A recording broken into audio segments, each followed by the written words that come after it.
स्वागत है आपका लक्ष्य एक्सप्रेस में। मैं हूं आपके साथ रूबी और आइए करते हैं खबरों की शुरुआत। आज हम आपको एक ऐसी प्रेरणादायक कहानी बता रहे हैं जिसने निराशा के बीच आशा की नई किरण जगाई है। बिहार निवासी एक महिला जो वर्तमान में जोधपुर में कार्यरत है, लंबे समय से ब्रेन ट्यूमर जैसी गंभीर समस्या से जूझ रही थी। बिहार से लेकर दिल्ली और जोधपुर तक कई विशेषज्ञों से परामर्श लिया गया।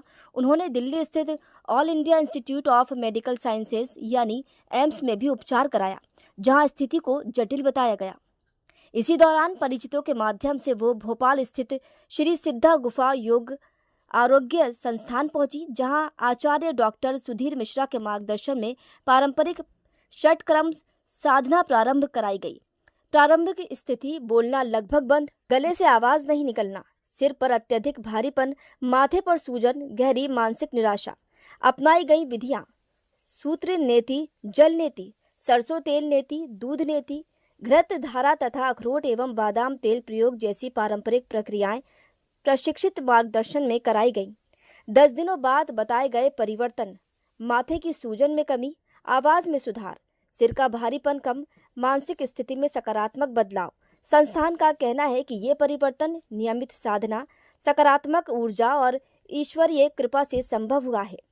ब्रेन ट्यूमर जैसी गंभीर रोगों में विशेषज्ञ चिकित्सकीय परामर्श अनिवार्य है। यौगिक षटकर्म केवल प्रशिक्षित मार्गदर्शन में ही करें। संस्थान ने स्पष्ट किया कि उनका उद्देश्य सेवा है, किसी प्रकार का चमत्कारिक दावा नहीं। डेस्क रिपोर्ट, द लक्ष्य एक्सप्रेस। उनमें से सर्वोच्च चिकित्सा पद्धति हमारे पास है जिसका नाम है षटकर्म चिकित्सा। 120 प्रकार की चिकित्सा में से पहली चिकित्सा जो है ना, जैसे अपन आयुर्वेद बोलते हैं, यूनानी बोलते हैं, सफा खाना, दवा खाना, इस प्रकार से 120 चिकित्सा है ये। उसमें पंचकर्म से पहले जो आता है षटकर्म। पंचकर्म हो गया आयुर्वेद पद्धति और षटकर्म हो गया ऋषि मुनि चिकित्सा पद्धति। इसमें किसी प्रकार की इसमें कोई जन हानि नहीं होती, शरीर की हानि नहीं होती और शरीर हर दिन तंदुरुस्त हो जाता है। अब हम लोग इसमें क्या करते हैं कि जैसे एक सूत का धागा होता है, उसको नाक में डालते हैं और मुंह के रास्ते निकालते हैं, तो मस्तिष्क की एक एक नाड़ियों को शुद्ध और पवित्र कर देते हैं। उसके बाद में फिर एक विशेष प्रकार का लोटा होता है, उस पर ये अभी था लोटा, तो उस लोटे के अंदर है ना हम लोग गाय का दूध, गाय का घी, बादाम का तेल, अखरोट का तेल, ये सब डाल के उसको मिला लेते हैं। फिर उसको नाक के रास्ते पिला देते हैं पूरा। तो जो मुंह से पियेंगे वो पेट में जाएगा और जो नाक से पियेंगे वो नाड़ियों में जाएगा। तो नस नाड़ियों में जाने में क्या होता है कि नाड़ियों के अंदर हमारी 4-5 तरीके की चीज़ें पड़ी रहती हैं, जैसे गंदा खून, म्यूकस और डिटॉक्स की कई सारी चीज़ें, उसमें गैस, ये सारी चीज़ें पड़ी होती हैं। तो जो हम दूध पीते हैं ना, तो वो चीज़ खुल जाती है, तो अंदर से डकारें आती हैं, भट्ट भट्ट डकारें आती हैं। तो आदमी को ऐसा लगता है कि जैसे हम आज ही जन्म हुआ है हमारा, इतना हल्का और तंदुरुस्त हो जाता है। तो इसमें कुछ चार्ज लगता है? इसमें देखो क्या होता है कि षटकर्म में ये बेसिकली इसमें सब नेचुरल चीज़ें लगती हैं। गाय का घी लगता है। आज दूध जो है ना 60-70 रुपये किलो के स्टार्ट से दूध होता है और इसकी वैल्यू 200-200 रुपये तक पहुंच जाती है कहीं पर दूध की। तो 30 किलो दूध में 1 किलो घी निकलता है।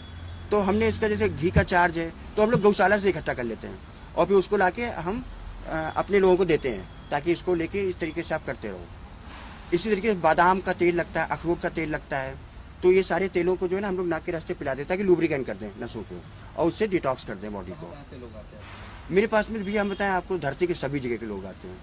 अमेरिका है, पेरू है, भारत में तो हमें लगता है कोने कोने के लोग होंगे, यही बिहार से आए हुए हैं। तो और मैं हर दिन जो है ना कहीं व्यस्त हूँ, मतलब मैं रोज़ भोपाल पे नहीं हूँ, कहीं भोपाल हूँ तो कहीं विशाखापट्टनम हूँ, आंध्रा में हूँ, तमिलनाडु में हूँ, केरला में हूँ। और जिसको जो पता चल जाता है तो भाई जी वो उस तरीके से आ जाता है मेरे पास में। तो सर बिहार से आए हैं, सीवान जिला, ग्राम नवलपुर, पोस्ट चैनपुर। किस चीज़ का इलाज करवाने आए थे? ट्यूमर, ब्रेन ट्यूमर, इसी चीज़ का इलाज कराने के लिए हम आए थे। फिलहाल अभी तो अच्छा है। कब से भी इनकी समस्या कब से भी? ये समस्या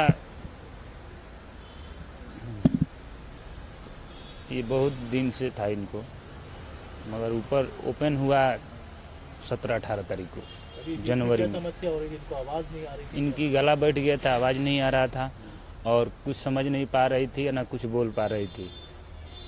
हैं